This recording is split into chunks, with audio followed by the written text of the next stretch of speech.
Okay, we're going to make some bigger shapes with these smaller shapes. Number one, just clicking on the shapes and moving them with the arrows. There's moving, just the arrow keys down, up, down, right, left. Control D is duplicate, copies that shape. Control D. Alt and the arrow key, find that Alt key, that rotates a shape, which is super fun. Control D, remember, duplicates. Alt and arrow keys, that moves it around. Upside down one. Now, if you move the arrow keys, that moves it quite a bit. But if you want to just scooch it a tiny bit, hold down Shift, and then do the arrow keys. So Shift moves it just 1 pixel at a time. Oop, I'll line it up a bit better than that.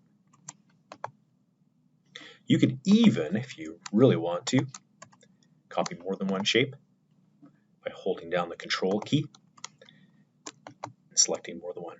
Or you can make an invisible box like this and click and drag. I'm using 2 hands to drag. Control D, that would duplicate 2 shapes. I could even make something larger. What? So how many shapes can you make using Control D and the arrow keys and the Alt key to rotate things around? How many shapes can you make with these other shapes that I have on this page? Those great keyboard shortcuts. Have fun.